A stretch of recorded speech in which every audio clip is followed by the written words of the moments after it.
And we touch down on a bright, beautiful and cool Friday. Welcome to your perfect morning starter right here on Channels Television. I am Bukola Koka, and what a dramatic last 24 hours it has been so far. Yeah, Kelly. Bukola. Good morning, Bukola. Good morning, Lagos, and good morning, our viewers, of course, across the country. I am Kelly Egiga. It's the TGIF edition of the show, and I feel like we should just get to do some sort of what we call soft work today. I mean, not too much stressful. Let's just get to calm down a bit. You're not getting soft work. Because you're not getting soft money at the end of the month. Well, we'll see about that. I mean, but it's been an interesting week. I mean, many developments here and there. Yeah. Locally, the domestic scene as well as the international scene. Precisely this morning, we just get to talk about the coalition meeting again in the nation's capital yesterday. Former vice president leading big wigs here in the country. In that meeting yesterday, the African Democratic Congress meeting yesterday, the ADC, or the coalition of the ADC, as some have called it, led by David Mark. The former governor of Kaduna State was there, Malam Nasir El-Rufai, and a lot of big names, Issa Pantami as well, the former minister for communications and all. It's interesting, some of the words that some of the words that the former vice president has used after that particular meeting. I'm trying to see if I can get that out now. But one of the notable observations yesterday is that the presidential candidates of the 2023 elections for Labour Party, Mr. Peter Obi, was absent from the meeting yesterday. And so some persons are beginning to read as to perhaps what the coming months would be. Is he going to stay with the ADC coalition, or is he going to go back to the LP fully and try to see how he can galvanize his obedience movement? You know how powerful they can be, especially on social media and ahead of the 2023 elections. And so his absence yesterday have sort of, drawn some sort of attention as well. But I'm happy to see the coalition as well, coming together and trying to give the ruling party a run for their money. I mean, the APC has been on board for quite some time now, 8 years of the Buhari-led administration, and then, of course, we have Tinubu. So I'm happy that perhaps we're trying to see some sort of, opposition to give the ruling party some sort of sleepless nights. That is very, very good for our democracy, even though there are those who also would also perhaps question some of these big wigs. Some say that they have been in the corridors of power for more than 4 decades, and it's been about their self-interest. It's been about themselves, perhaps, and their families. So why should we trust you now? And now that you're claiming that you can't fix Nigeria?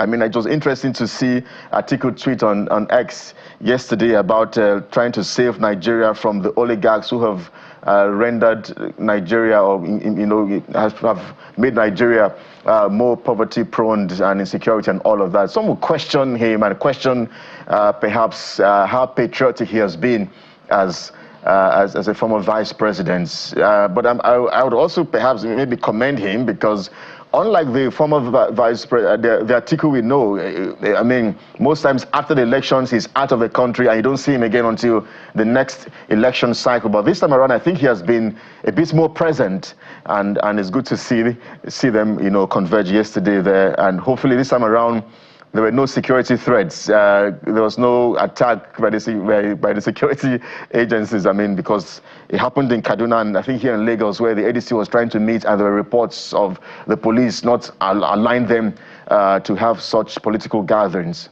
Bukola. Well, Kelly, so much to reflect on as far as the coalition is concerned.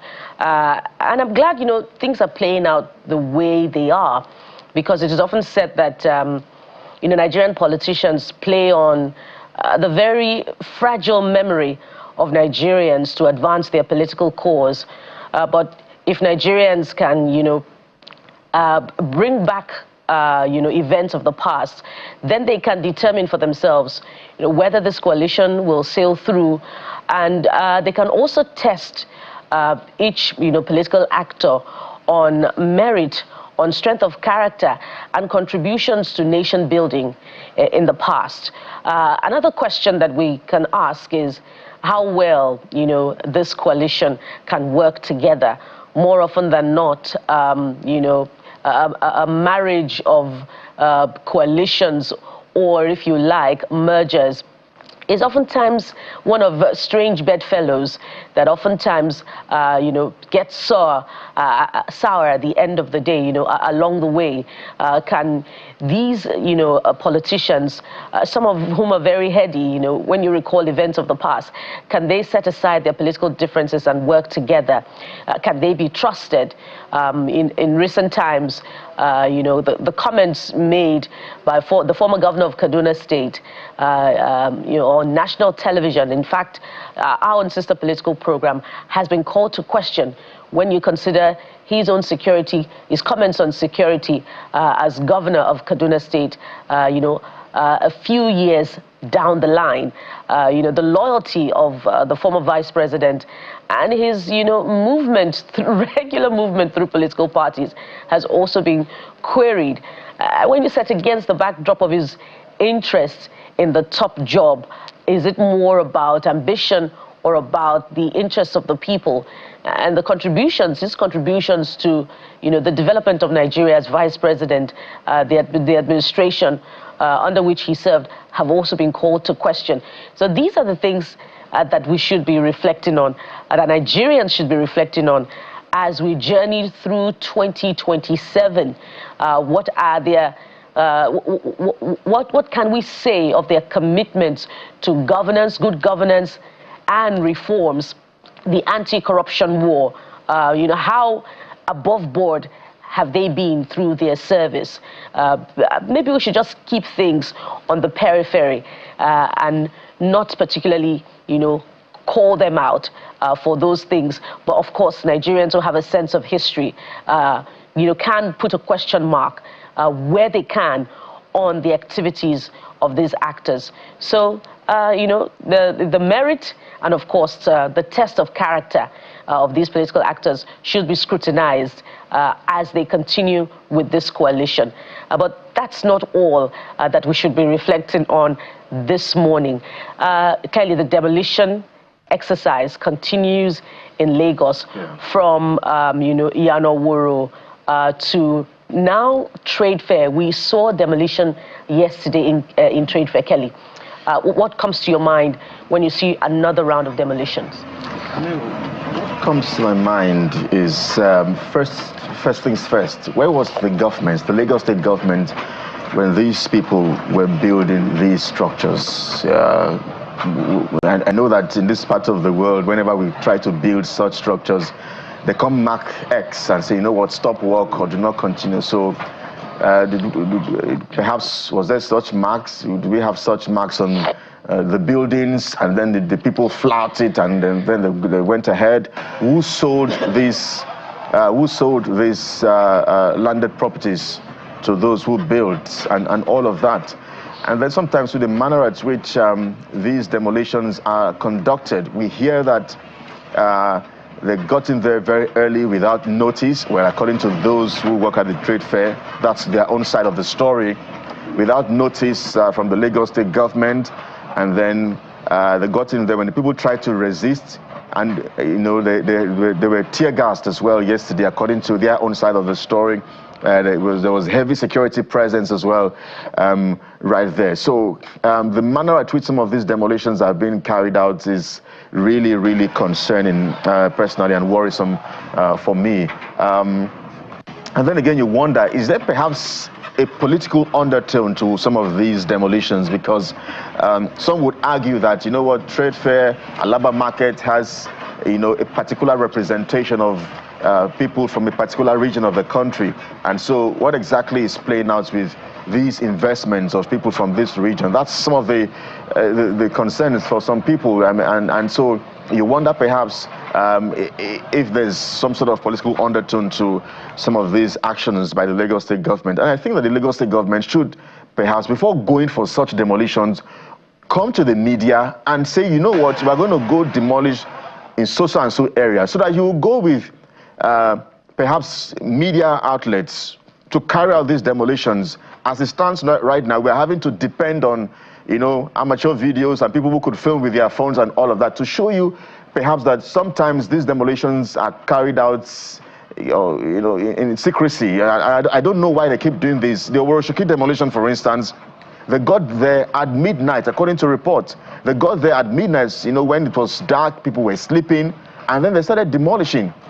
So I don't understand. So that, you know, so this kind of actions, you know, would make Nigerians not want to trust the government. If you want to demolish, ensure that you notify people and carry the media along, so that we have our presence there and we can report these stories as it should be. Not that you wake up at night or early hours of the morning and then you go there with heavy security presence, and then, as we hear, you know, some persons were tear gassed and all of that. I think that they have to do something about this. Kelly, I am as unsettled as you are and troubled as you are, because these are investment worth hundreds of millions of naira. Yeah. The Lagos International Trade Fair is a legacy project of the federal government from about 1977. And many years after that, the Lagos International Trade Fair served as a symbol of enterprise and the true Nigerian spirit, you know, with the yearly event of the Lagos International Trade Fair, where Nigerians go, you know, to shop. We haven't seen that in a couple of years, but from reports coming through, we can say that the trade fair area in Lagos, in Ojo local government, is another balogun of sorts of Nigerian businessmen, entrepreneurs thriving with different businesses. Now, if these structures have come up, perhaps, you know, as investments of private individuals, if they have obtained, you know, permits illegally, if they haven't obtained permits, if they have built illegally, how come they built illegally without the notice, without the attention of the Lagos state government? Because when we talk about building collapses, you know, which is another subject matter, the concern that is often expressed is that perhaps the Building Control Agency has inadequate staff, they don't have the capacity, you know, to effectively monitor structures that are going up, and there are thousands of them across board. But the zealousness with which, you know, the Lagos state government goes to demolish illegal structures, then there's no concern about lack of capacity in these instances. There is no challenge, you know, with inadequate staff for verification and ensuring compliance. You know, so we must have this conversation and ask, you know, for accountability and transparency and responsibility, responsible leadership. We must see responsible leadership on the part of government, you know, to businessmen who have put up these structures and have, you know, putting their hard-earned money, such that, you know, we do not discourage the investment, you know, and the enterprise, the commerce that we so yearn for in this country as we, you know, advance towards that economic transformation that we often talk about. So we must find out what exactly is happening in the Lagos International Trade Fair. And please, the Lagos State government agency responsible for this, we would like to hear your own side of the story so that we can have a balanced reportage, please. I'm just wondering, with how the economy is and people, Nigerians losing their investments, money spent, it's so much to buy a bag of cement right now. Let's not go to that. Don't even go there, Kelly. Okay, let's get to do you some of what to expect on the show today, the Friday edition of the Morning Brief. Yes, first things first, you see the chiefs there, 4 of them have been honored posthumously, posthumous honors from the president. We'll get to unpack all of this and what this means for the region and the cleanup exercise And that's not all. We'll also touch on happenings on the international scene with the 80th United Nations General Assembly, the different, positions expressed, during the general debate from leaders. What does this mean for world peace and, other related issues? We'll have that conversation today on the program. And because it's a Friday, we would have some soft conversations around the girl-child education. You want to look forward to this particular discussion. It's really going to be interesting. And that's not all. We'll also look at the strides of a young Nigerian photographer based in the United Kingdom, looking at creativity as it is expressed outside Nigeria and the efforts to sell Nigeria abroad. That also promises to be interesting. So stay with us for this Friday edition.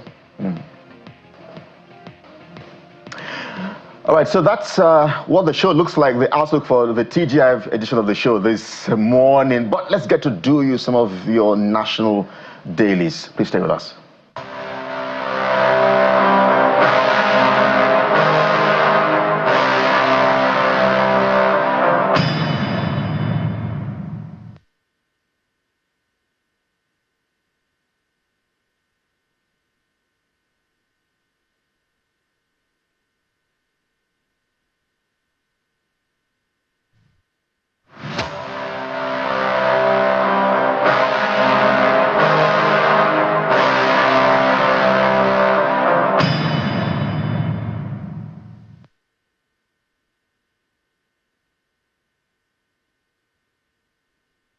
Welcome back. So let's delve into the dailies now this morning, and let's also welcome our media analyst and guest, Mr. Dayo Akintobi, who's looking dapper on a Friday. Thank you very much. Good morning, I was wondering if you were headed for Ibadan for the coronation ceremony. It's casual Friday. They say leave the tie at home. Yeah, this is casual me. Okay, great. But there'll be more flowing agbadas in Ibadan this morning. Yes, and, indeed. The Nigerian News Direct, has that set on its front page. Ibadan set for historic coronation as Ladoja ascends as 44th Olubadan. So it's, a crown, really. Not just a physical crown, but a crown on the achievements of the former governor of Oyo State. But I'll let you do the honors and help us understand the significance of this coronation for now His Royal Highness Rashid Ladoja. Yes, it's almost unprecedented that someone will bestride the political sector and then also now ascend to the cultural throne, whereby he's now able to lead from two different fronts. And also we should remember that his political career was not without controversy. He was impeached, I think, during the regime of President Olusegun Obasanjo, and he went to court, he fought, he eventually got reinstated, came back to office, then I think he ran after the end of his first term and didn't make it again. So in spite of the fact that he had grand ambitions for the state of Oyo, his political career kind of was truncated based on some disagreements he had with people like Lamidi Adedibu, President Obasanjo himself. So he seemed to be down and out at some point, and to now see his resurgence coming back into preeminence as the traditional leader of Ibadan, which of course is the seat of everything Yoruba in Nigeria. That's the oldest Yoruba enclave in the entire Southwest. It has so many landmarks and so many achievements that put Yoruba on the forefront, the Yoruba nation on the forefront of Nigerian heritage. So this is historic in many measures.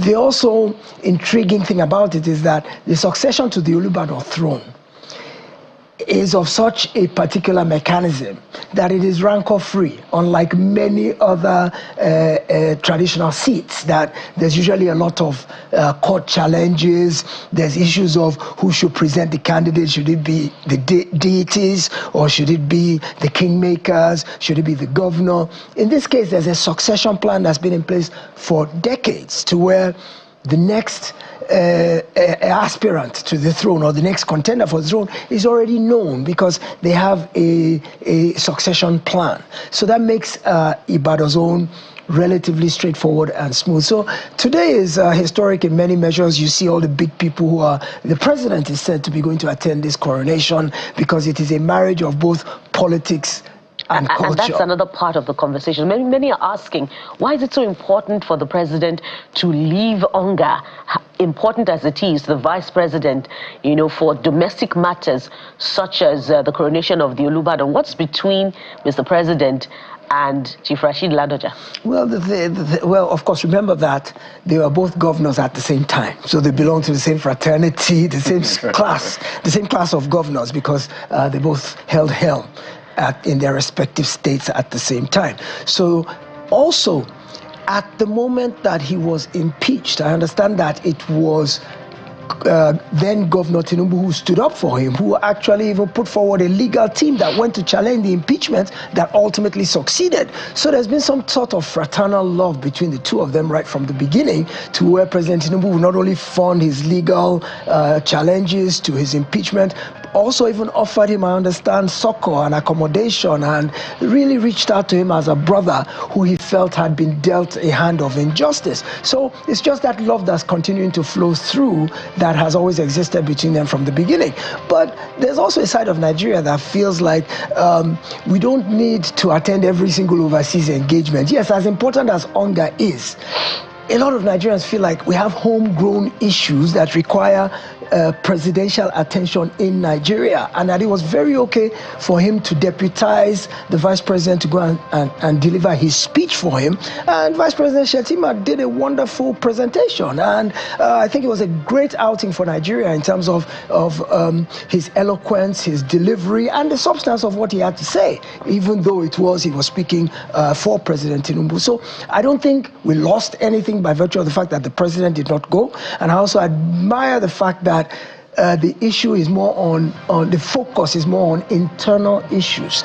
This Ibadan coronation is key to Southwest Nigeria. It is key to Nigeria as a whole in terms of our cultural heritage. And there's been a diminishing of our culture. There's been a lot of seeping in of Western influences into our culture over time. So when you see an occasion that brings out the pomp and pageantry of our culture, it's something to be celebrated by everyone, from the president to the lowest citizen of Ibadan or your state and Nigeria. I like the fact that you've had to, walk us through that background and that historical relationship between Ladoja and the current president. Yes. But some will also argue that, Vice President Shettima has not had to pull some of the weight that the president could have pulled in terms of having some sort of high delegation meetings right there in New York. But let's turn our attention to the New Telegraph.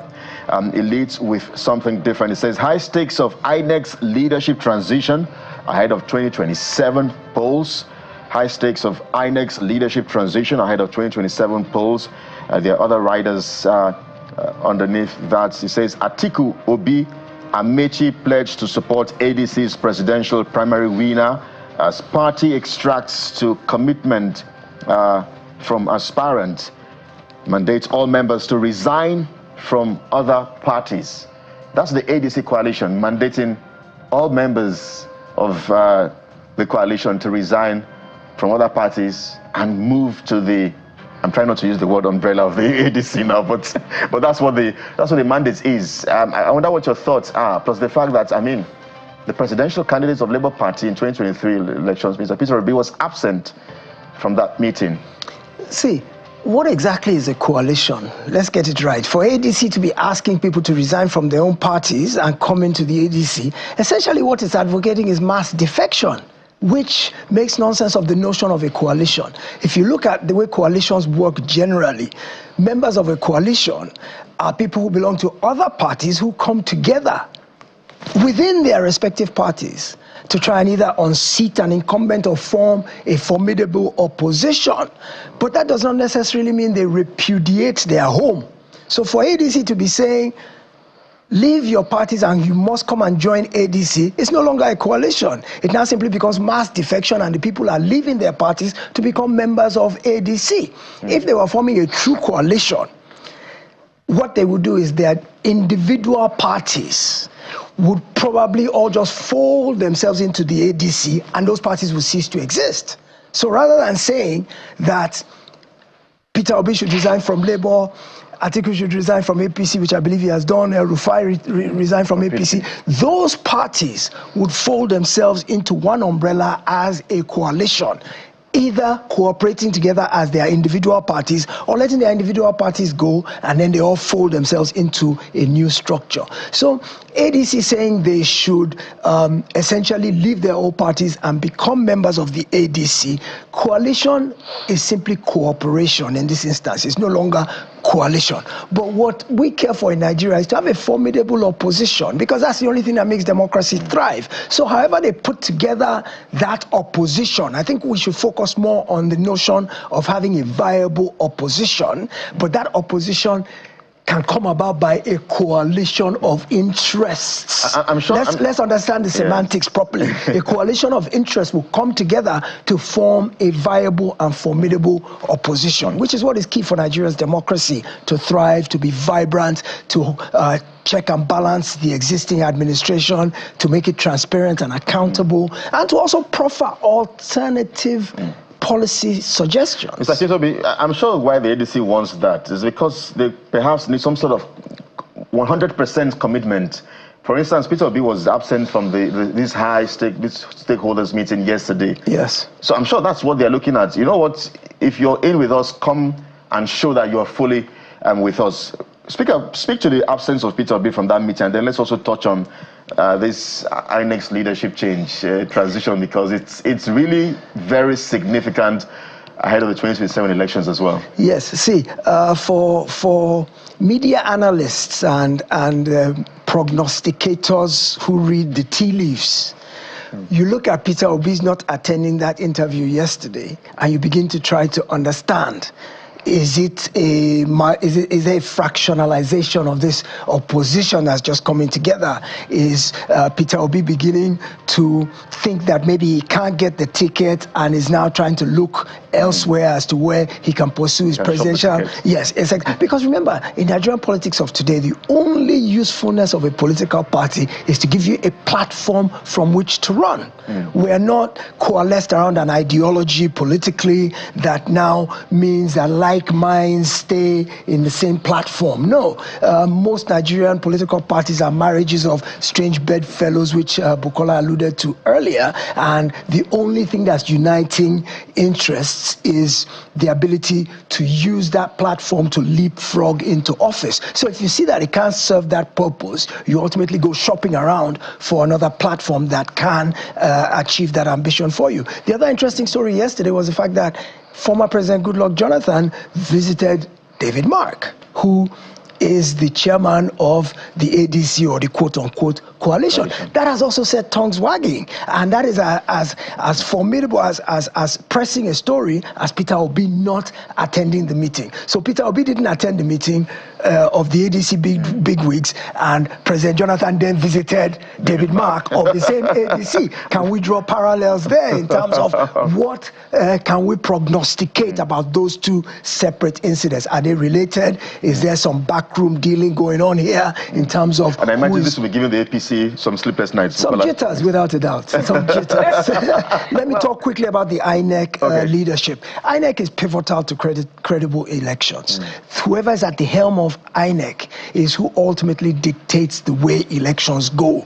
In the past, we've had some good leaders of INEC, we've had some bad ones, but ultimately the buck stops at the table of whoever is in charge. So 2027 is very critical in terms of political transition from one administration to the other, from one party to another, to whoever, where the tenure of the current INEC chairman, his 10-year tenure, ends in 2025. So somebody else is going to take his place and run 2027 elections. So of course there's a lot of concern about, first of all, the method of appointment of the INEC chairman. Does that confer advantages on the party in power at the time the person is appointed? Do we need to rejig or restructure the way we appoint INEC chairman and INEC commissioners? Should it really be independent in terms of, do we need perhaps a group of civil society, retired judges, elder statesmen? Do we need a group of non-aligned, non-partisan, loyal Nigerians to sit down and look at the electoral.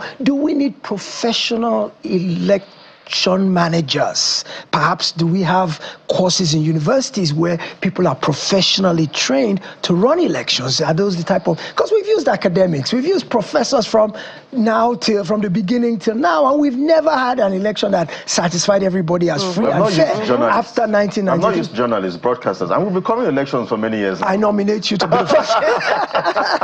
Well, Mr. Akitobi, yes. That item is in the current electoral reform, and the advocacy, yes, particularly of civil society, yes, is that the appointment should be taken away from the influence of the politician. Absolutely. But the question is, will this administration, led by President Bola Tinubu, give that assent to that part of the legislation that would remove the influence from the appointment of the president? Well, the answer to that question, you and I have a fair idea of what it would be. But speaking of what we require these politicians to do, The Guardian has us reflecting this morning on the economy, on what President Bola Tinubu has inherited and where we currently are. Economic recovery, Nigeria not broke, but deep fiscal concerns linger. Nigeria's fiscal performance overview, and we see there debt service to revenue ratio, the count from 2014. In 2014, what we had was 29%. 2022, we had 73%. 2023, debt service to revenue ratio was 69.2%, and in 2024 we have 59.9%. And we see also revenue and expenditure. Total revenue 2024, 19.35 trillion naira, and the count goes on and on. So Nigeria, as it has been said traditionally, doesn't have a spending problem or doesn't have a revenue problem. It's an expenditure problem. Mr. Akitobi, I'd like you to speak to the statistics provided by The Guardian. Did you notice a pattern in those numbers that you reeled out? All the aspects of expenditure is reducing. You talked about debt to GDP ratio, 70-something% in 2022. In 2022. 2023, it was less. 2024, less. So essentially what it means is we are improving our financial situation. On the other hand, if you look at the other side, which is the income side, the numbers are up. So debt problems are reducing, income problems are increasing. That ultimately means we are on the right path. It means we're improving our economic lot. But as the headline leads, it says we're not broke, but we're still in a dicey, rocky situation, because the fact that the numbers are getting better does not mean they are good yet. It's like inflation. When we say inflation stayed steady last month, it just means it didn't increase as high as it was the previous month. It doesn't mean it has reduced the price of goods in the market. Same thing here. There is an improvement. Debt to income is reducing the ratio, but it doesn't mean it's at a comfortable level yet. But there's hope on the horizon, because as long as the numbers are moving in the right direction, I think those who are pulling the levers of the economy are doing a very good job at making sure that there's improvement in the macro. The macro simply looks at the overall, things like interest rates, lending rates, inflation numbers. But the challenge is to translate the gains in the micro to the micro, the man on the street, the prices of goods, prices of fuel, rent, minimum wage, things that affect the quality of life of the individual Nigerian.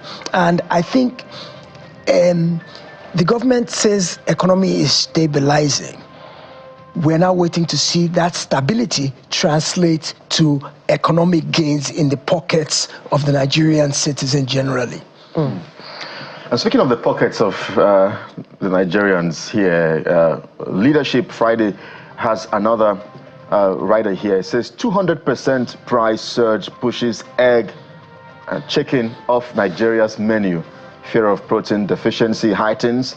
Ministry, farmers, consumers, trade blame. 200% price surge pushes egg, chicken off Nigeria's menu. When I saw this morning, I just laughed because Mr.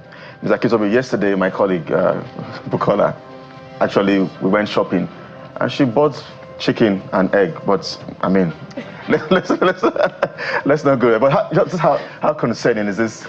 For you? Because when Bukola got into the supermarket or to the market, was she horrified at the price she saw? She wasn't, Mr. Kitobi. She took it in I must confess, she wasn't. Thank God Bukola can afford it. Now that you're pushing it on my table. But there are many people who cannot afford it. Yes. Yeah. That's the reality of the situation. This is the truth. The 200 price increase is astronomical, because even to begin with, before the increase, people were already having difficulty affording staples. Once upon a time in Nigeria, yes, chicken has always been a delicacy. When I was growing up, we always looked forward to Sunday jollof rice and chicken. That was always the delicacy of the week. But chicken has got to a point whereby it has become pretty much a staple, because we locally produce it very well. We have very well-run poultries in Nigeria that produce chicken, produce eggs, and it is not something that should cost as much as it does. But because of issues of disease, issues of feed, issues of power, irrigation, they require a lot of water, and generating water in Nigeria has become quite a bit of a challenge. So all the ancillary costs that takes to put a chicken on your table or an egg in your pot, all the costs have escalated. So it will, of course, have a bottom line effect on the cost of putting the chicken and the egg on your table. Bottom line is that I don't think it's limited to chicken and eggs alone. I think generally cost of food in Nigeria has become unaffordable based on a 70,000 naira minimum wage. I think,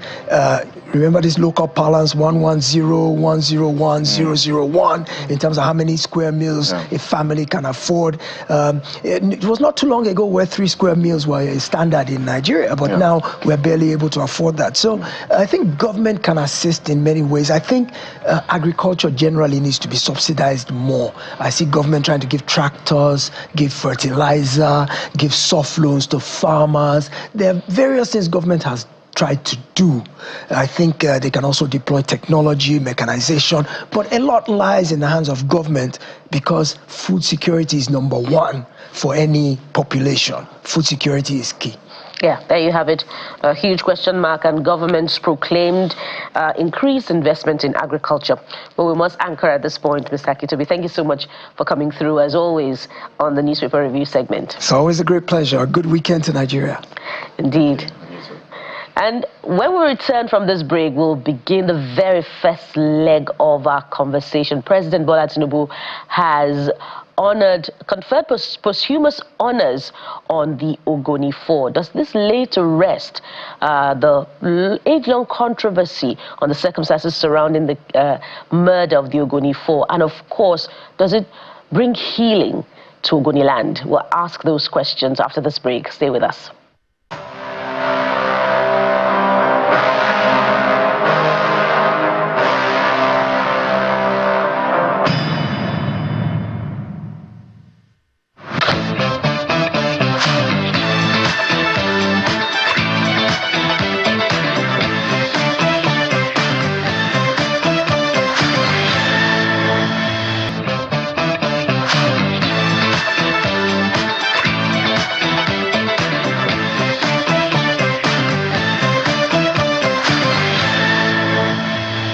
We're back. Let's get straight to it. Comrade Akpobari Celestine, human and environmental rights defender, member governing council of Hyper, joins us live on the program virtually.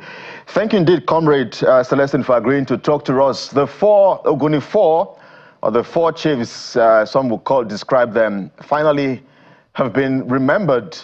I wonder if perhaps you think that all of the concerns have been laid to rest.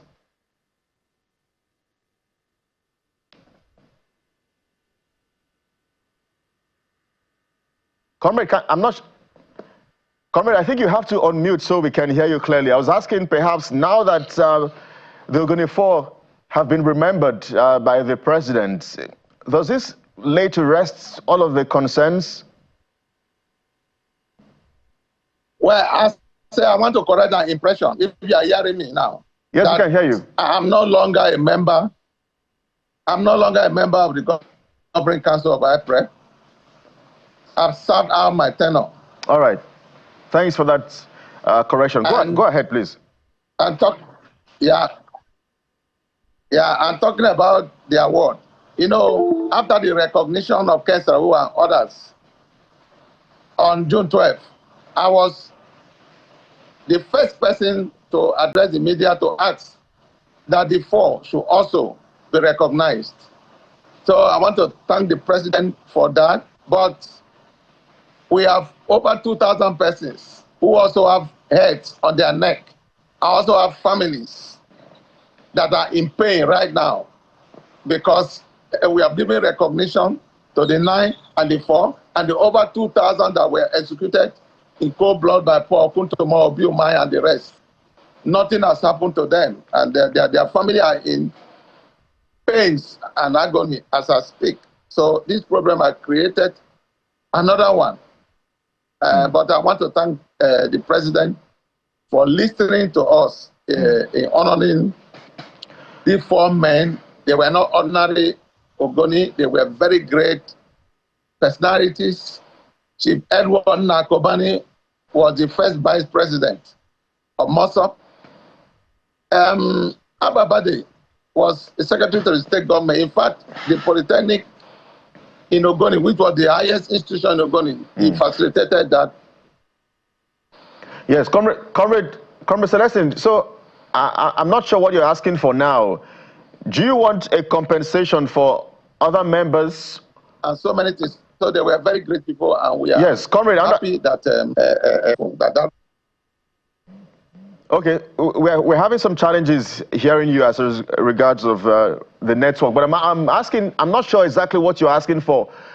Perhaps, are you asking for a compensation for other members of those involved in the struggle, or are you asking for justice to be served to those responsible for the murder?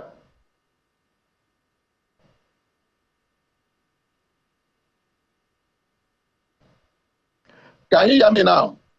Yes, we can hear you. I'm saying, can you hear me now? Yes, we can hear you, Comrade. Go ahead. I'm saying that yeah, this recognition has been done, but the president and his team need to look into the details of what they are trying to do, because this is not, subsidy is gone. You don't wake up one morning, subsidy is gone, because I saw him bullying Ogoni leaders in that meeting. He was bullying them. In the middle of his address, he just stopped. He said, give us access. Give us access for oil. Even when the NSA spoke, he was talking about oil. He like oil is the main thing that they are talking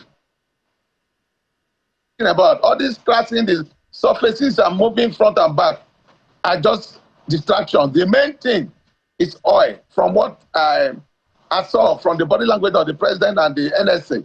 And I'm bullying our leaders. I think you need to sit down and think through what they are trying to do, because there's a lot of mess to be cleared before you talk about this oil that they are driving at. I'm telling you, I just came back from the field. I was in Oloibiri. Yesterday, I was in Iba community. Iba is in a more local government area in River State. Oloibiri, I don't need to tell you, it's in Bayelsa, the first place that oil was struck, according to history. What I saw, I was unable to sleep last night. Our people are dying every day. In fact, the Iba community that does not have an oil well, I saw the borehole, the woman opened it, and it was crude oil inside.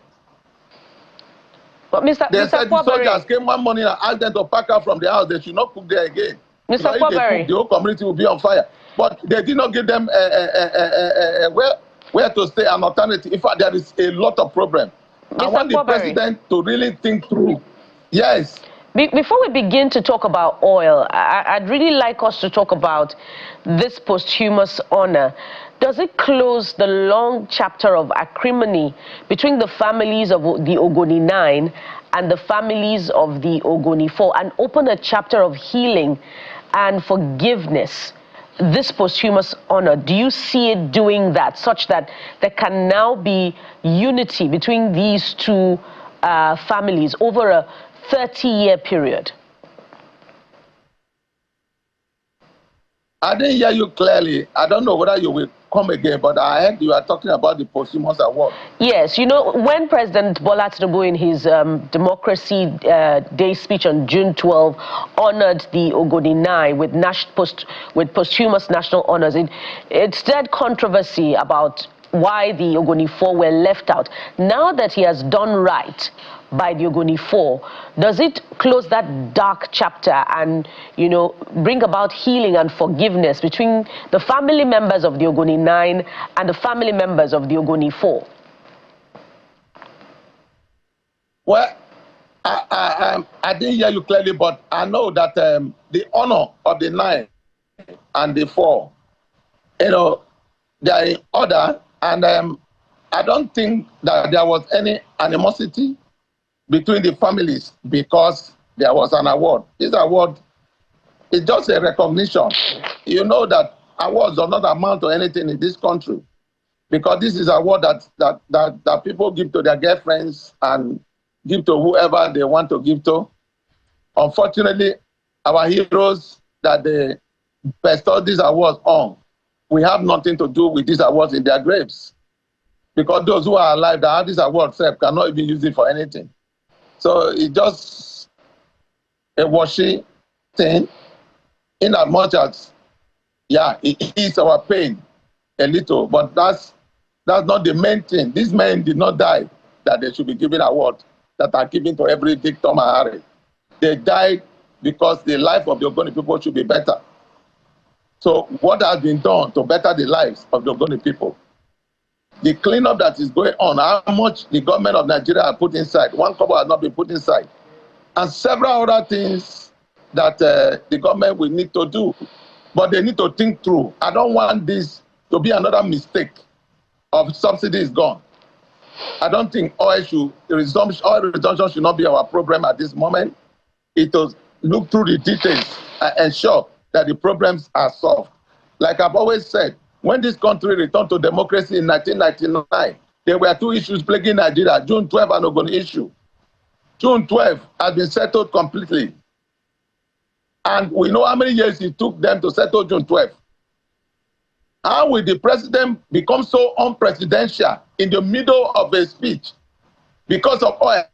He just stopped. Let's give us oil, give us access, without thinking through everything. I don't think this thing will work, because Ogoni people are not afraid of anything. You cannot bully us. The NSA is not the petroleum minister in the first place that you will be talking about oil business. It's because you want to use the military. We are not afraid of the military or anything. Okay. Let's talk about, well, I could have sworn that there were concerns on national television after the honor conferred on the Ogoni 9 and the Ogoni 4 were left out. There were huge concerns in Ogoni land with members of the families of Ogoni 4, you know, raising issues about the circumstances in which they died and fingering the late Ken Saro-Wiwa. I'm not hearing you. I'm not hearing you at Oh dear. Please, I'm not hearing you at all. When the man spoke, I was hearing everything. Okay, Kelly, I think you should try this okay, time. So, yeah. Yes, comrade, we'll try and see how we can fix that. Yes, I'm hearing you very clearly. I'm hearing you. Okay, I mean, I'm hearing you very clearly. You know, yes, you know how this network can be sometimes. So because you are from the region and you know how dire conditions are there in terms of the environment. There's also the question as to just how united the region is in terms of pushing for the interests of the region. You have representatives at the national level, at the central government. So sometimes we wonder, could we have perhaps been more united so that the interests of the region, the Niger Delta region, can be captured at the central government, at the national level?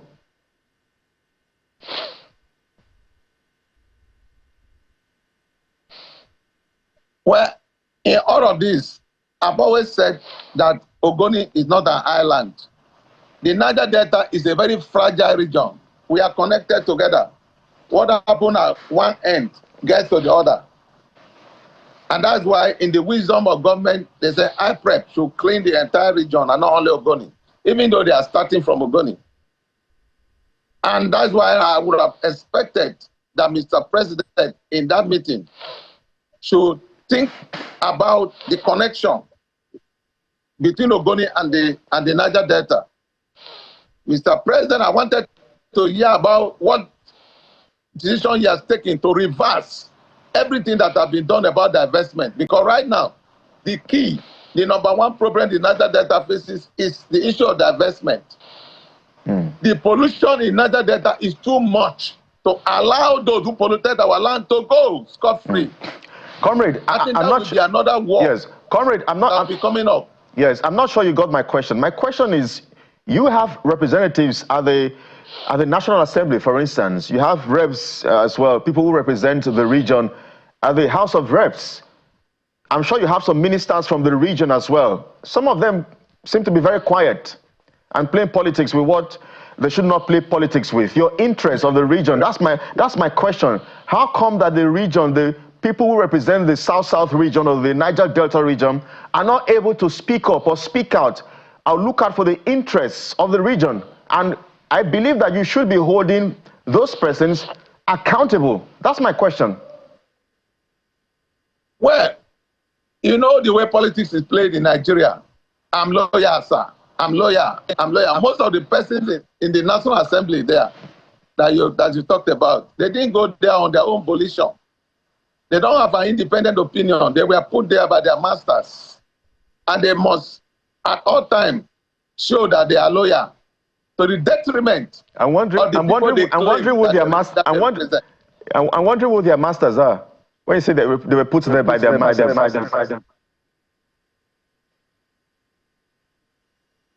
I don't know what you are trying to ask again, though. I'm asking, Conrad, you said they were put there by their master. I'm wondering who this master is. Yes, but are you from abroad? You are from Nigeria. You know what happened there. And most of them will tell you that they bought their election, that they were not voted into power, that they bought it. So when they are there, they are on their own. Okay. They are on their own. If not, how do you explain the fact that the whole region is in a mess?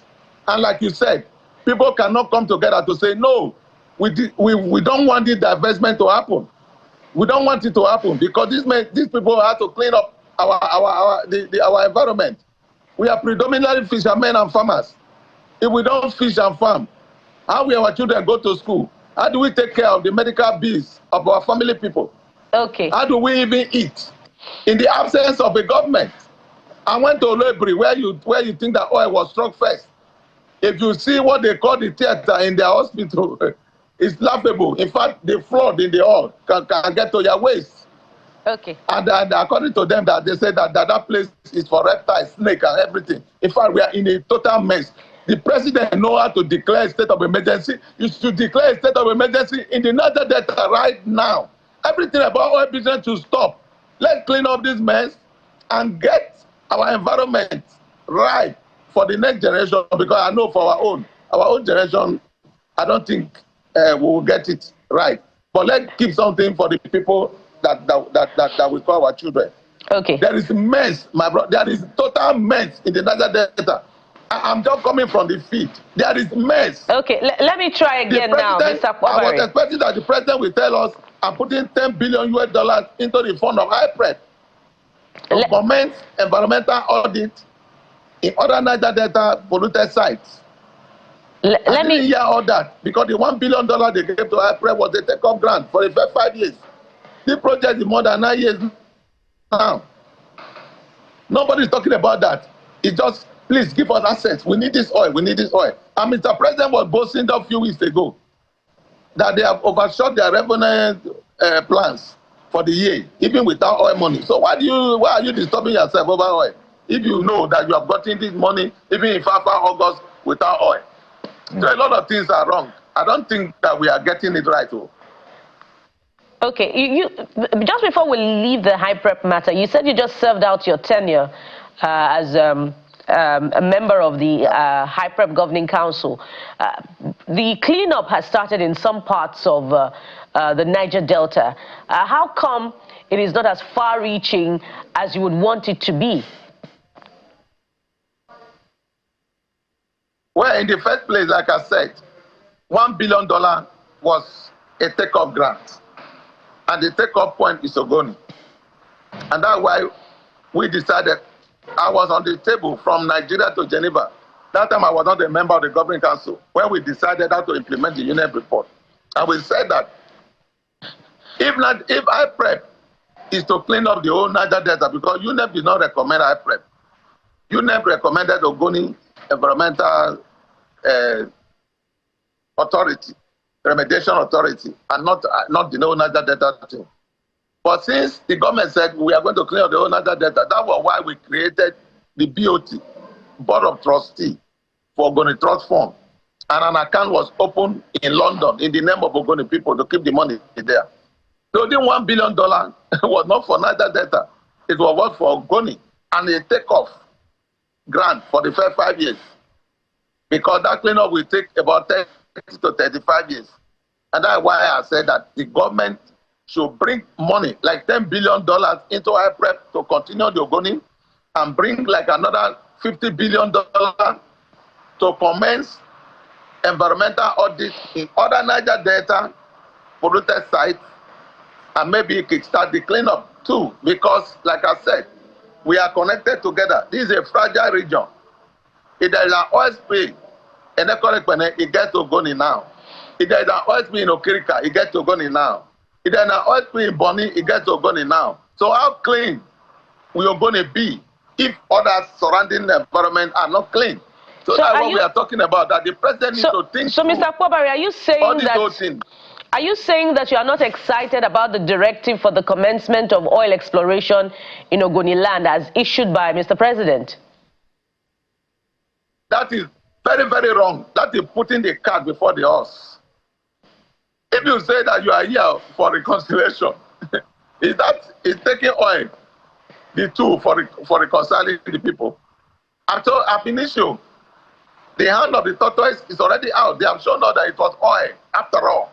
So all this gymnastics, dancing around was for oil. That is what Mr. President has demonstrated. Because you are not looking at the Ogoni Bill of Rights. The issue of political marginalization, nobody talked about. This reversal of divestment, nobody talked about. The issue of the military that occupy Ogoni, Obiomai, everybody that killed the Ogoni people in their thousands. Mr. President did not set up any committee to look at and bring these soldiers that kill people in Ogoni to book. They committed genocide. They should be on trial. They should set up a committee to do a review of the kangaroo tribunal trial that sentenced Kesawa to death. And see what went wrong. And so that they can exonerate them. Because what he did was to grant them pardon. You don't grant pardon to a man who did not commit any offense. But Mr. Kober, isn't that... commit any offense. Ken was not even in Gokana that day. So you don't grant him pardon.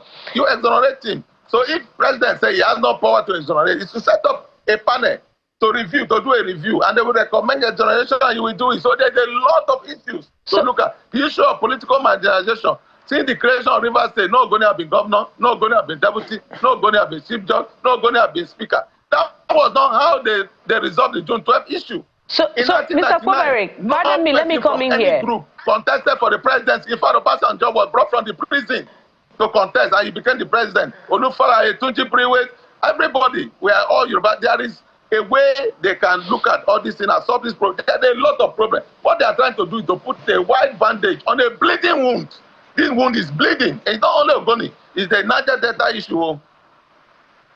So, isn't that what is supposed to have been taken care of in the Ogoni Dialogue report that was presented to Mr. President?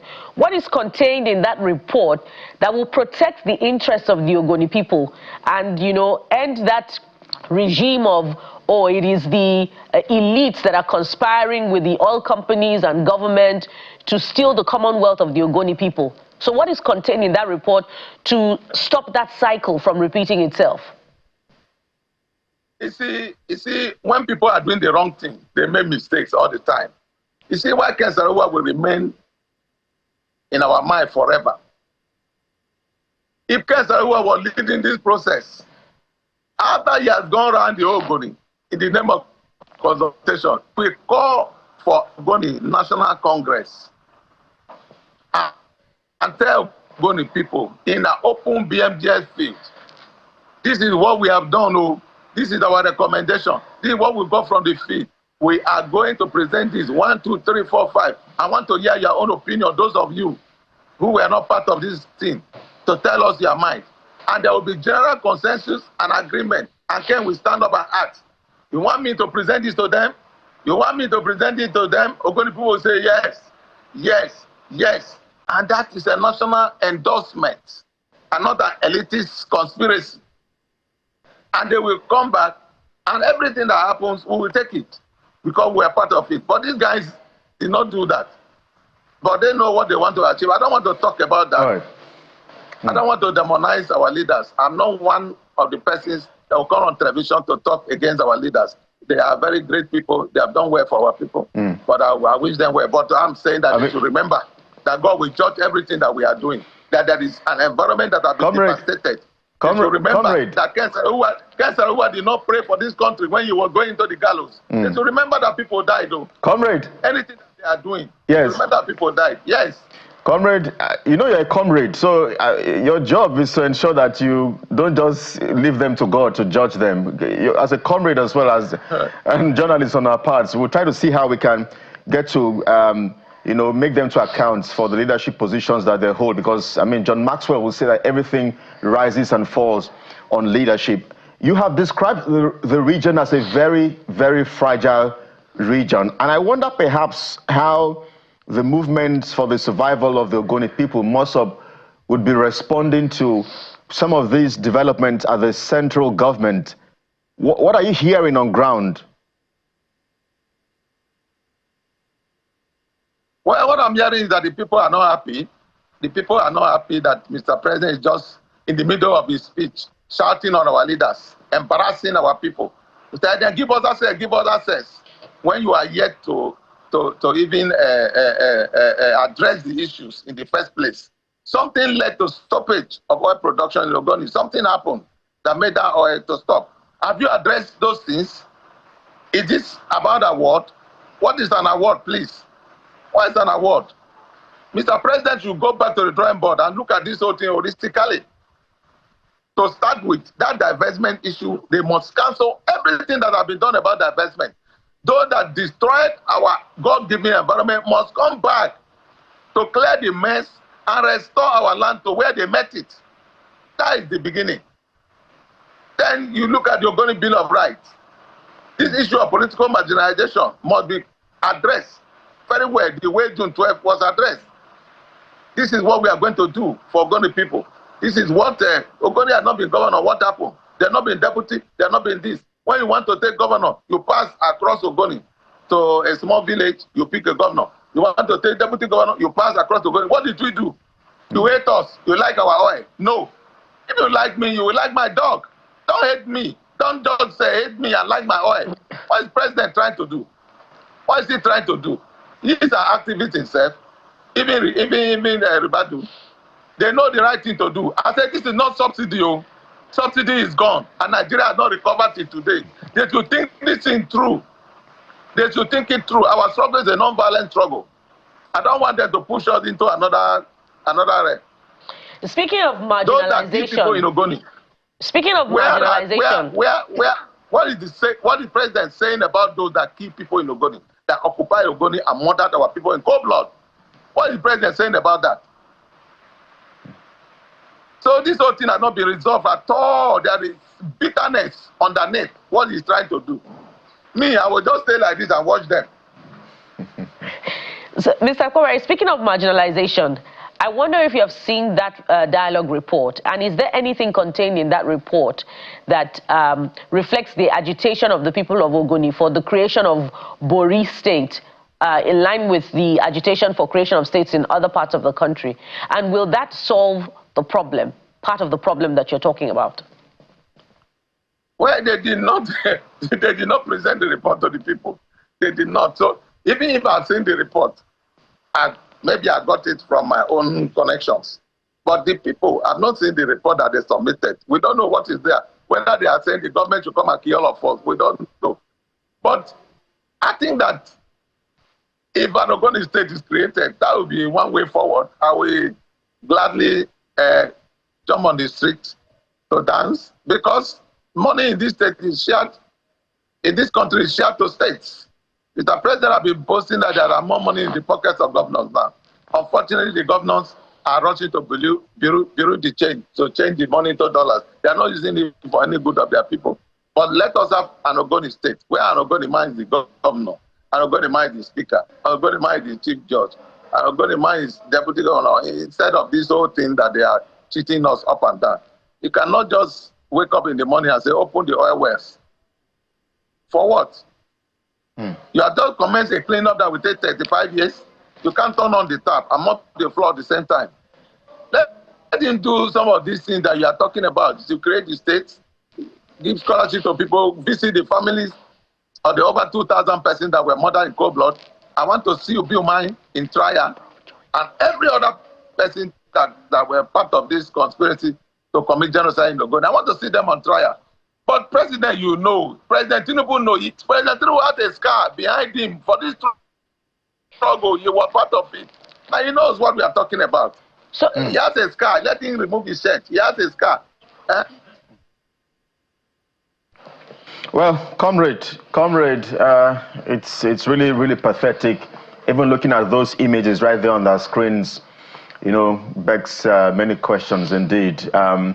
And it's amazing, because oil was discovered, I think, as early as 1958, and the region has seen a lot of oil spills or spillage, and conditions there in the environment has been terrible. But we hope that the president and his team, they are listening. We hope that your representatives as well, governors, ministers, those at the National Assembly, should also listen and get to ensure that they do what is essential. Some people have said that, you know what, may Nepal not happen to us, because I know that most of the body language from what I'm reading is not a good one. But we don't want to get to that point indeed. We must thank you indeed for coming through for us this morning. Comrade Akpobari Celestine is human and environmental rights defender. Thank you indeed for joining us on the program, comrade. Thank you very much. All right. Well, this is the morning brief. We're due for a break, but when we come back, we get to do a review about some happenings and development on the global scene. I'm talking about the United Nations General Assembly. Well, the 80th anniversary of UNGA, I should say. We're back in just a moment with analysis. Please stay with us.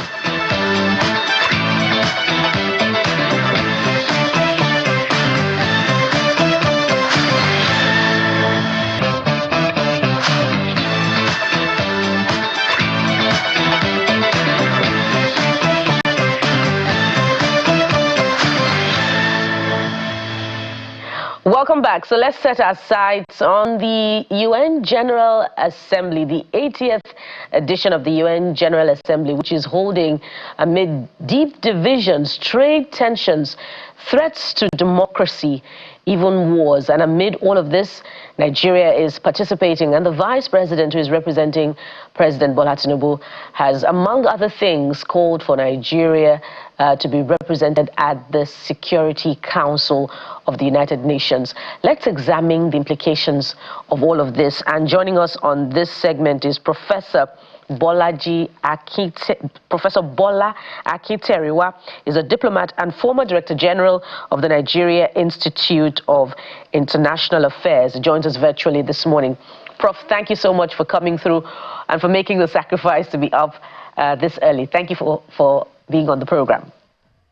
Thank you. Good morning to you all. Let's first of all examine Nigeria's call for representation at the UN Security Council. Of course, this comes with a lot of responsibility, and if you examine the functions of members of the Security Council, among other things, is also to contribute to peacekeeping operations. When you consider, Nigeria's own domestic responsibility as far as security is concerned, do you think Nigeria is well prepared and well positioned for that responsibility? Thank you for the question. I'm thanking you for the question because the question compels me to go back to history. Nigeria is more than well prepared. It is not a big deal. Nigeria has always been contributing, to the United Nations peace support operations. By peace support operations, we mean peacekeeping, peace enforcement, and peace building. The three in one. Right from the time of independence in 1960, Nigeria was actively engaged in the conflict in the Congo.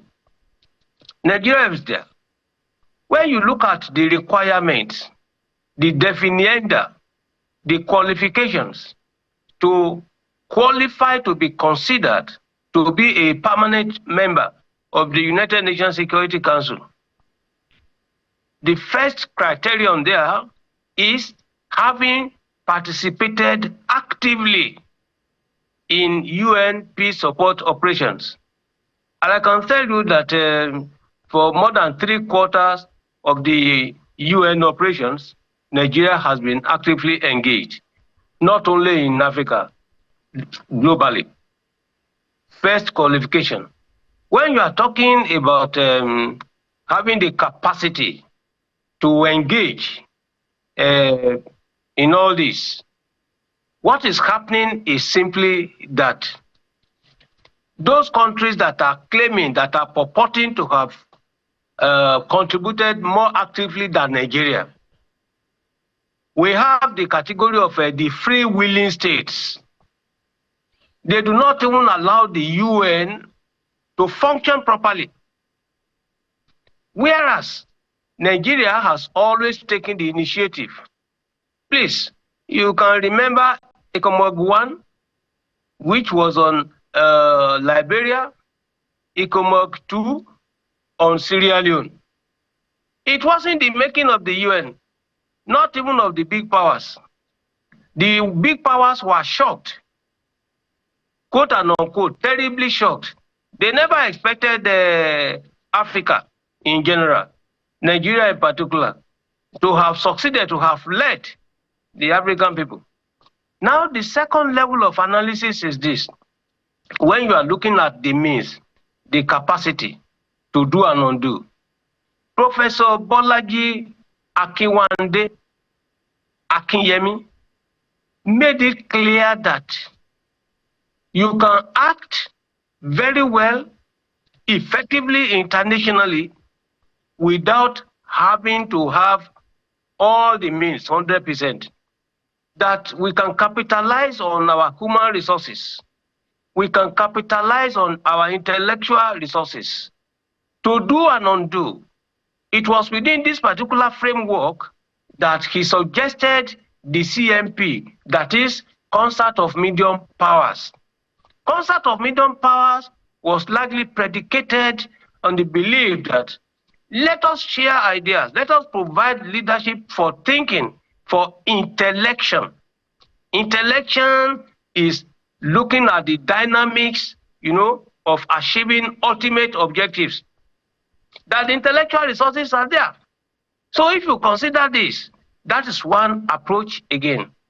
As of today, we have Ambassador Yusuf Maitama Tuga, the current Minister of Foreign Affairs. He has come up again with the idea of 4Ds as a doctrine, as a diplomacy, as pillars to have the status of strategic autonomy in international relations. What is strategic autonomy? Strategic autonomy is synonymous with self-reliance. Self-reliance in terms of military strength, economic vibrancy, political stability, welfare, well-being. Now, we are talking about foreign policy ground strategy.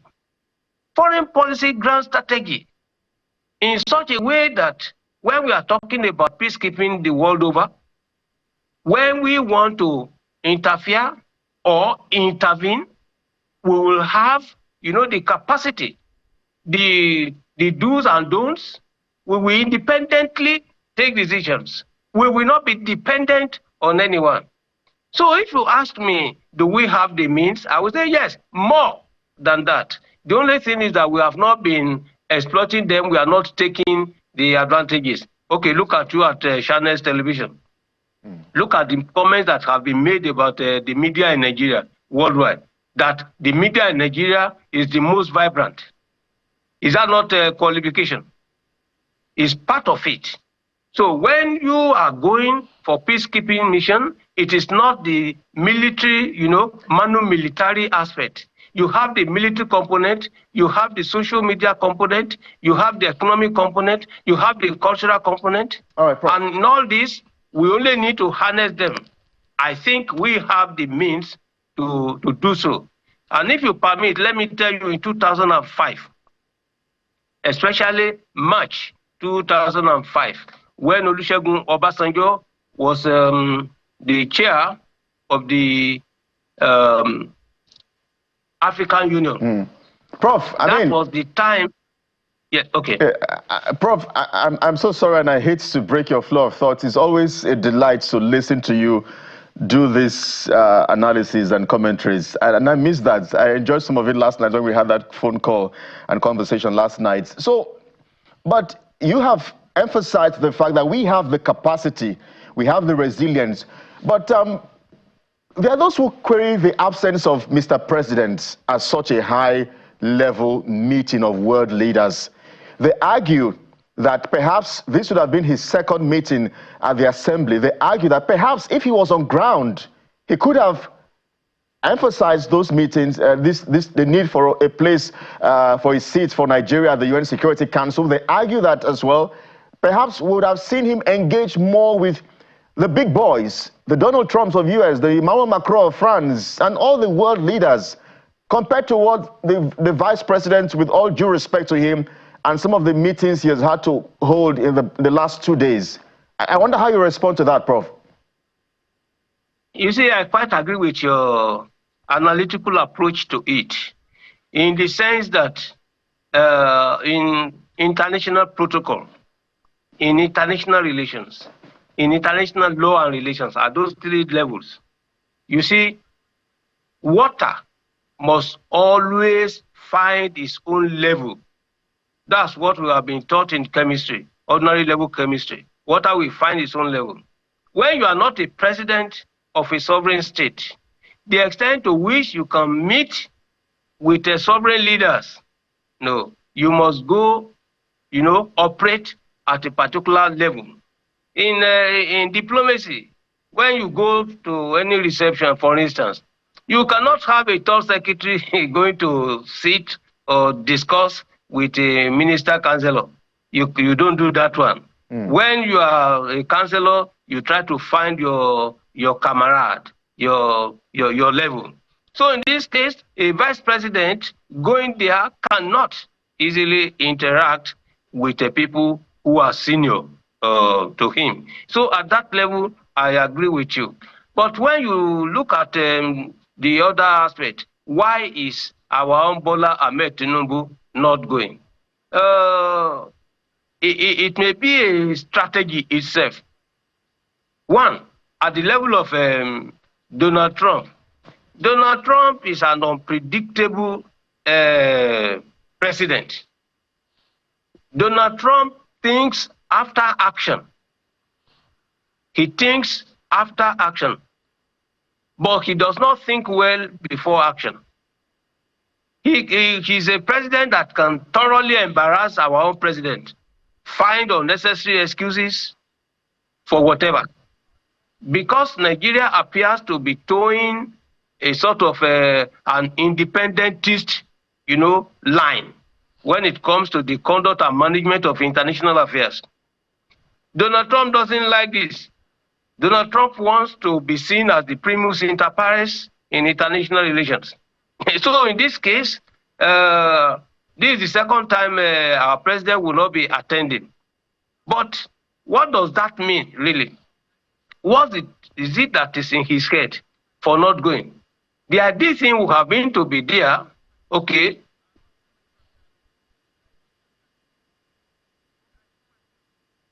Oh dear. Prof, yes. Yeah. Prof, I mean, always a delight to listen to Prof do this analysis. Always a delight to. All right. And just to imagine what Nigeria. I think is Prof back? Yes. Hello. Yes. Go ahead, Prof. I just conclude on your submission so we can squeeze in more questions, please. Okay. Yes, I'm trying to say that at the end of the day, when you are seen to be at par with your colleagues, if he is there, in which way are you going to say that Donald Trump is better than Ahmed Tinubu of Nigeria? He is not. And I can tell you that Ahmed Tinubu is as intelligent, if not more intelligent than Donald Trump. He's more cautious. He's more strategic in his approach. But when you are absent, then you give rooms for unnecessary speculations, all right? Some people are trying to say that, okay, that was the time Bola Ahmed Tinubu had problems in the US. Is it possible, for instance, that Donald Trump will refuse visa for the Nigerian leader? Who tells you that he cannot do so? Because America had told the whole world that any country that, votes against US interests, that they will sanction such a country. And Nigeria has been voting liberally, democratically, on the basis of our own national interests. So in this case, precaution requires that you don't just take everything for granted, saying you are going to the UN. Shettima, the vice president, is good enough. He can do that. The only problem he has is simply the status of a vice president. So it's not operating at the crescendo. It's semi-crescendo. So that's what is happening. So, Prof, what may Nigeria be missing with President Tinubu's absence when you consider issues like the visa restrictions for Nigerians, the threat to embark on, corruption against prominent Nigerians, and, of course, the other concern about the release of prisoners? What is Nigeria missing with the absence of President Tinubu's ability to do that one-on-one engagement with President Trump and, indeed, other frontline world leaders?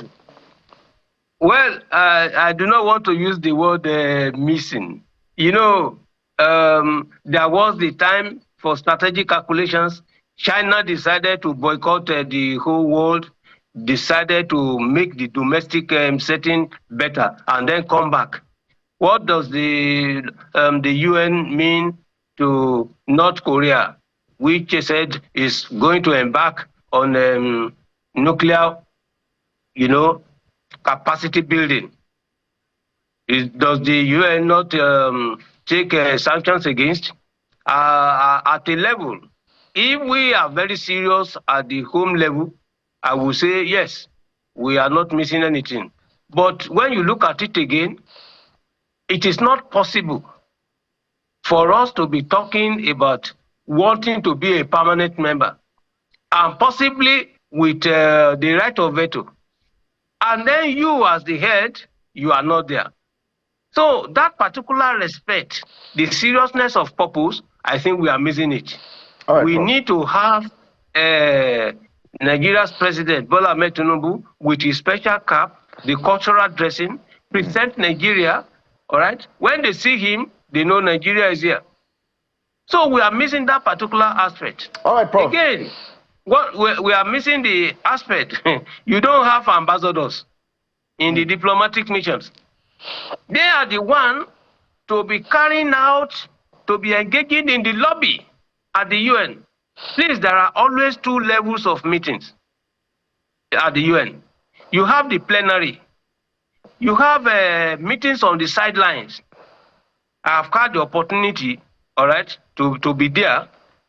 When a president is interested in a particular project, idea, policy, you need several officers, ambassadors. They normally convene ambassadors in the region.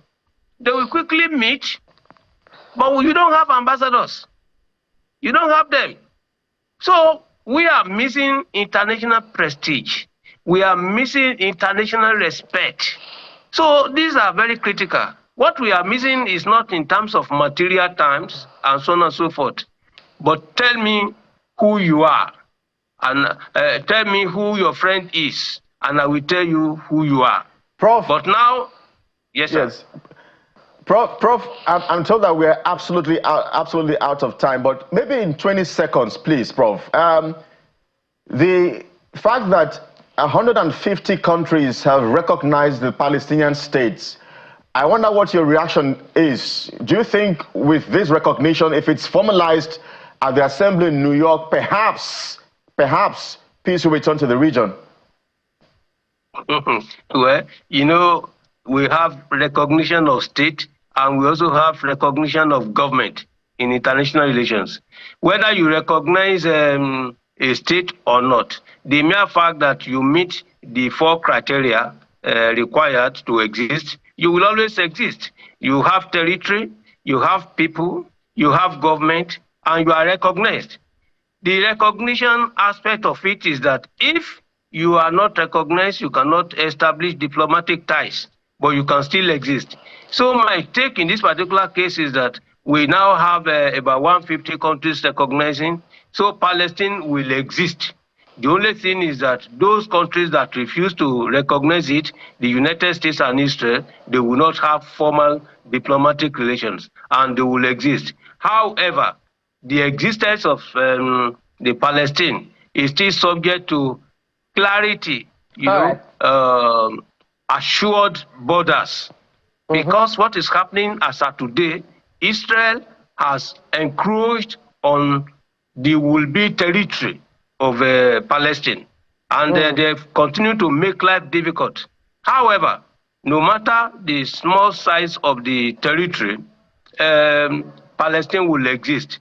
Many more countries that have recognized will establish diplomatic ties. So it's better. All right.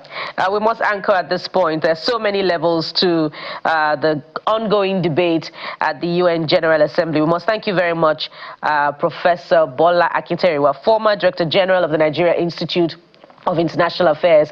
Thank you for bringing your expertise and your knowledge base to this conversation, sir. Thank you. I'm currently with Ashibas University of Ondo State. That's where I lecture. Okay. Thank you so much, sir. Of course, we look forward to another engagement with you. And speaking of engagements, let's enjoy the creativity of a Nigerian doing good things in the United Kingdom with photography. Stay with us for this one. You'll be right back.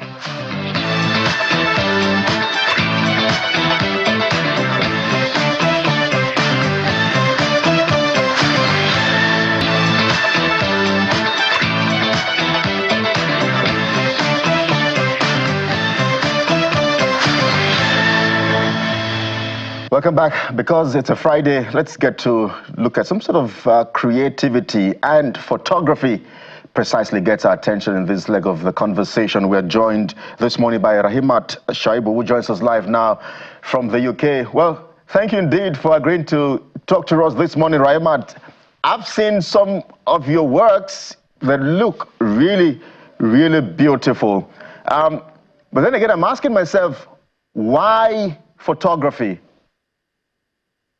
Okay, so I have been learning photography for a long time, and it caught my attention in 2018.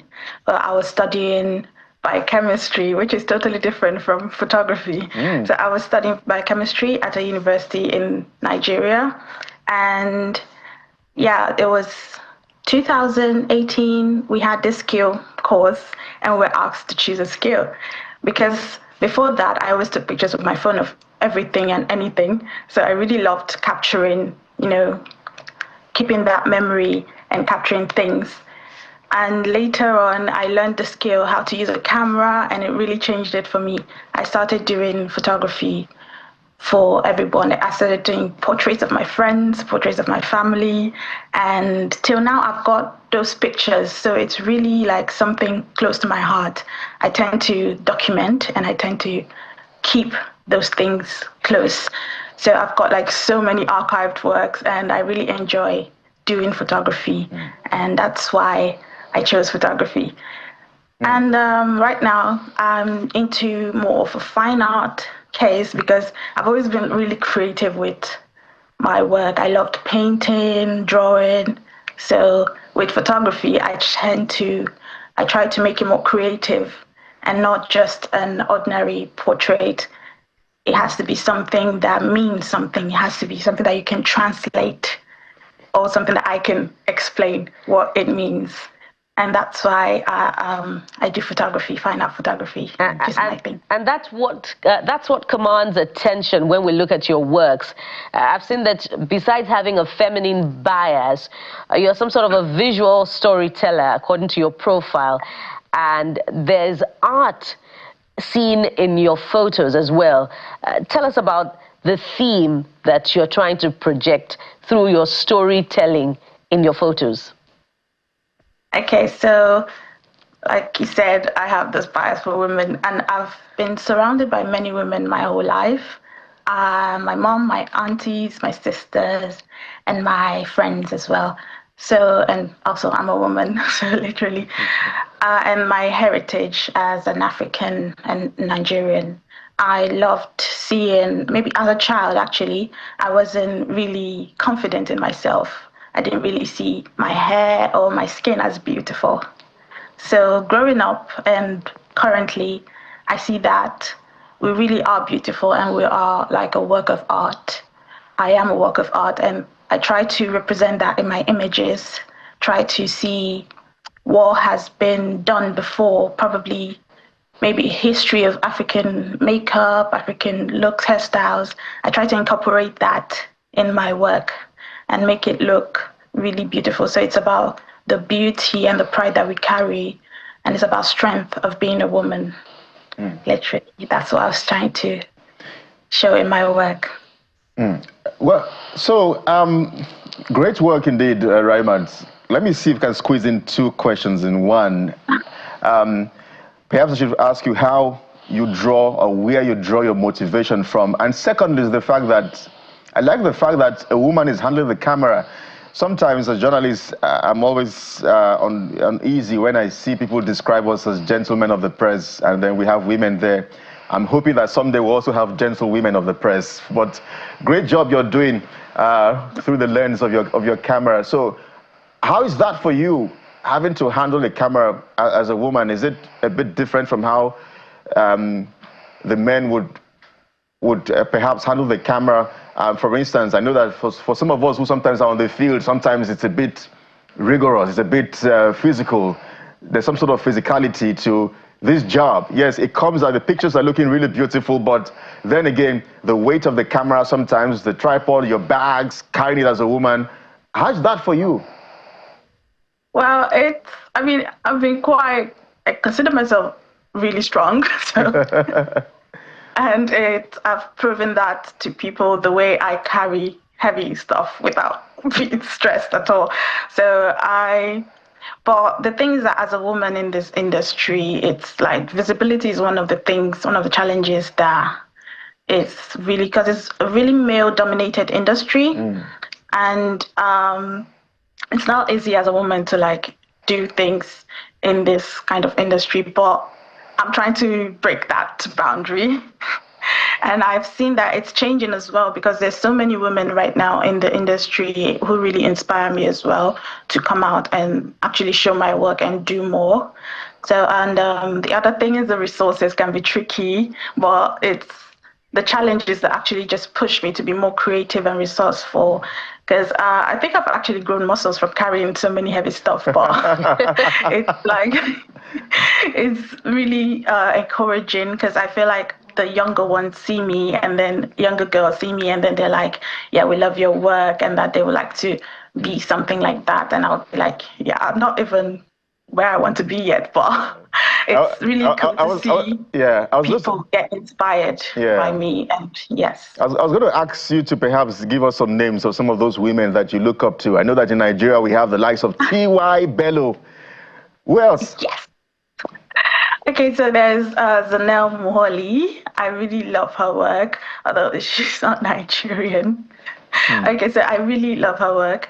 And she also does self-portraits as well, because I love doing self-portraits. One of my work, Sunflower Girls, is a self-portrait of myself. And yeah, and that picture specifically is on the shortlist for British Photography Awards right now. So hoping to win that. And yeah, so these women, they just really remind me that my perspective matters, because from their perspective, how they see themselves and how they just carry themselves and do their work without the fear of like being judged or being overlooked. They really just inspire me and show me that my perspective really matters. Well, Rahimat, you have done well to inspire. I'm sure there are a million girls out there who are looking at your work and they've expressed a resolve to replicate it or been differently inspired to do something even better. Thank you for holding on, and thank you for the beautiful work that you put out there. You have our best wishes as you continue to make exceptional photography. Rahimat. And bring the award home. We're rooting for you. Yes, please. We're rooting for you. Indeed. Thank you very much. And I'd like you to create space for pictures to tell stories of men as well. Thank you very much, I'm working on that. Thank you very much, Bukola, for speaking for us. I feel like it was biased to women, but now I'm like, yeah, I have to do for the men as well. So it's fine.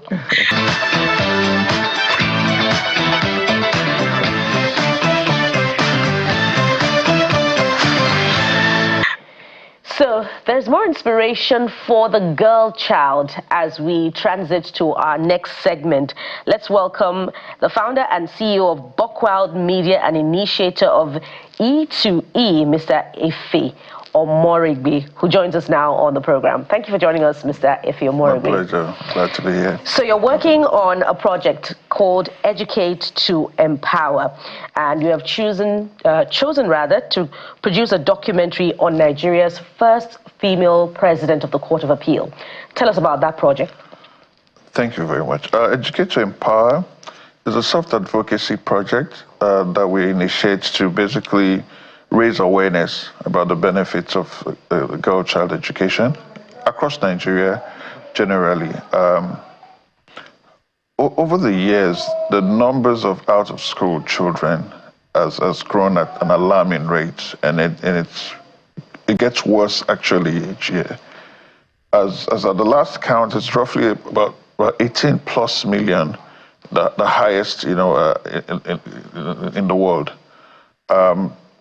So we've taken a deep dive into what are the primary triggers for all of this, and a myriad of reasons. But if you study the statistics, you have a lot of this out-of-school children in more of them in northern Nigeria. The rates are higher in northern Nigeria. The rates are higher in the northwest and the northeast particularly, and it's almost a 60-40 ratio, with females being more affected. So you ask yourself, what are the barriers to education for females, and what can we do as a community? Because of course, everybody has some degree of responsibility. Obviously, when these problems are talked about, oftentimes it's very easy for people to say, okay, this is government's exclusive problem to fix, right? Sometimes you also have people saying, okay, we're not an NGO, or I'm not in the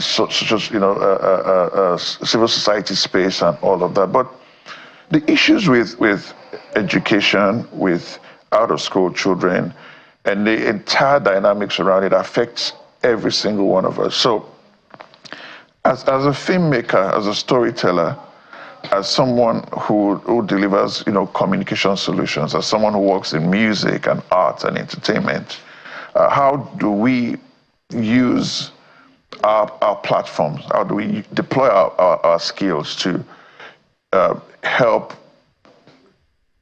reduce, change the narrative? So that's in the heart of Educate to Empower as a project. So the project has a bias for education challenges in the North with a number of the out-of-school children. So you seek to inspire the young girls for, improved engagement, enlistment, or as they say, enrollment in schools. Yes. Tell us about the choice of the central figure of this documentary, Justice Zainab Bolkachua. What informed the reason? So a few years ago, we had the honor of producing this documentary. It was supposed to just tell the story of the first female president of Court of Appeal in Nigeria.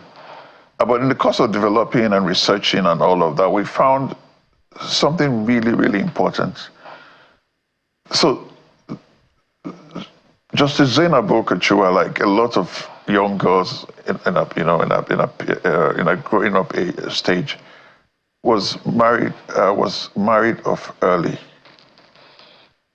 Now, the really interesting thing about her is that while a lot of her peers were married off early, her father had an understanding with her would-be husband to ensure that he supports her drive for education even after the marriage.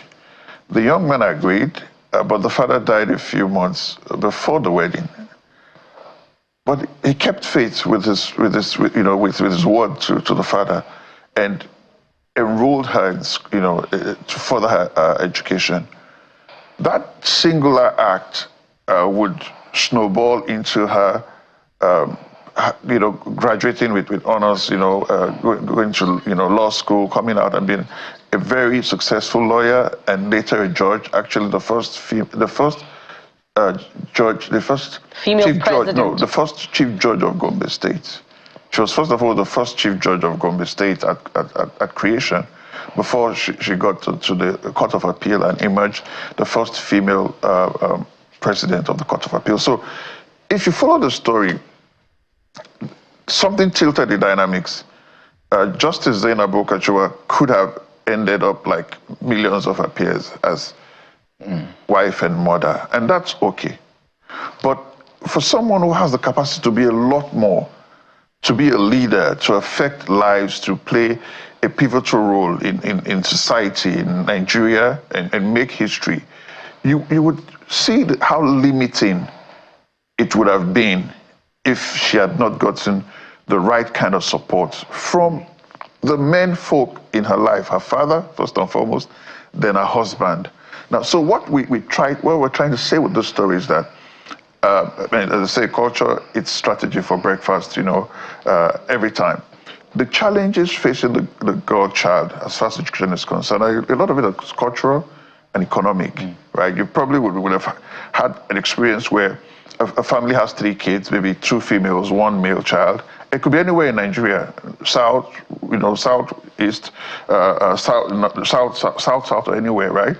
There are challenges with the family economically, and the option is to send the females to go work, maybe as house help somewhere, generate income for the family, and send the boys to school with the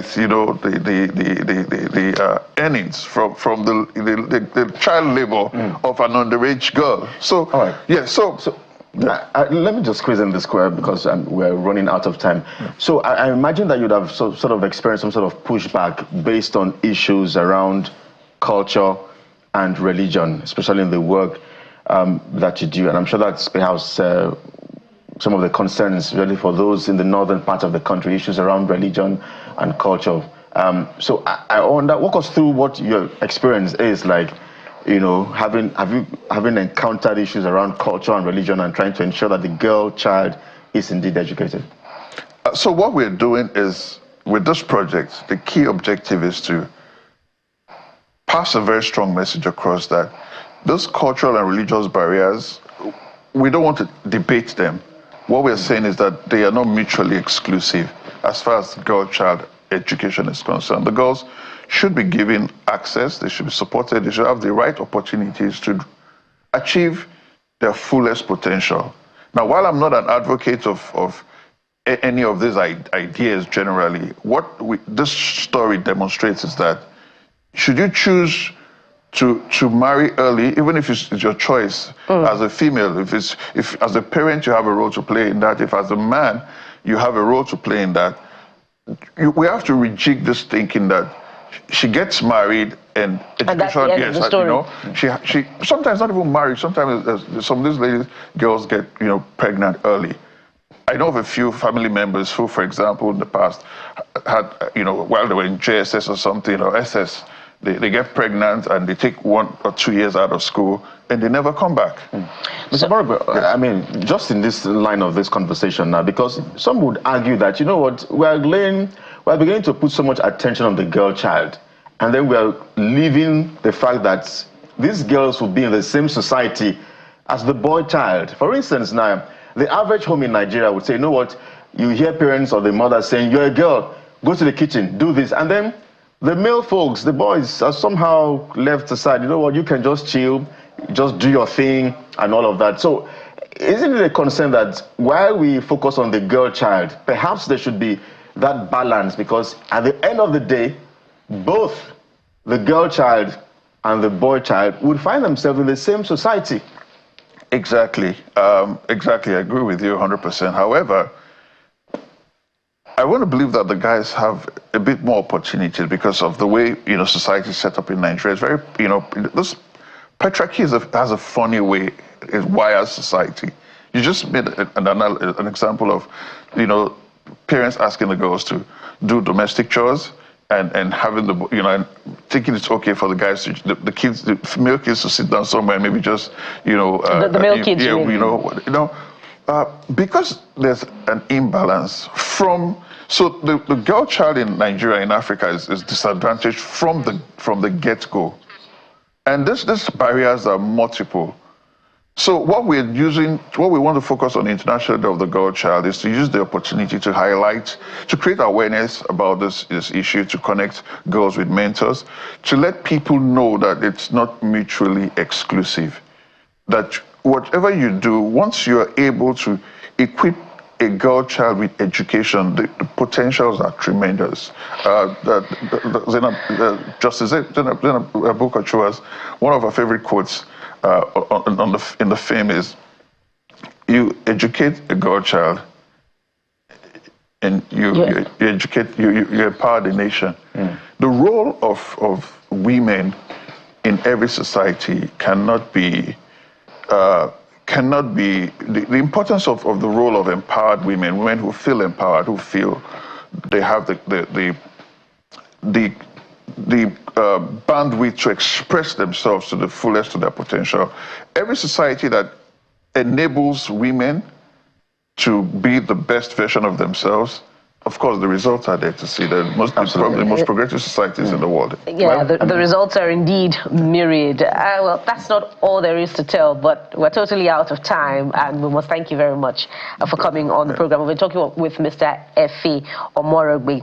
He is the CEO, Buckwild Media, and initiator of Educate to Empower. Of course, he's also the former manager of your favorite musician, Two-Face. So we have to get you back to have an expanded conversation and talk about music. Yeah, I always love to talk about music, fame. It's always an... We must go now. Let's have a conversation. We must go now. All right. It's been an amazing week, amazing journey all through. Let's do this again together next week. I am Bukola Kulka. Bye for now. I am Kelly Egiga. If you have to drink while driving this weekend, it has to be water. Stick around here. Yeah. Sunrise Daily is next. Good morning.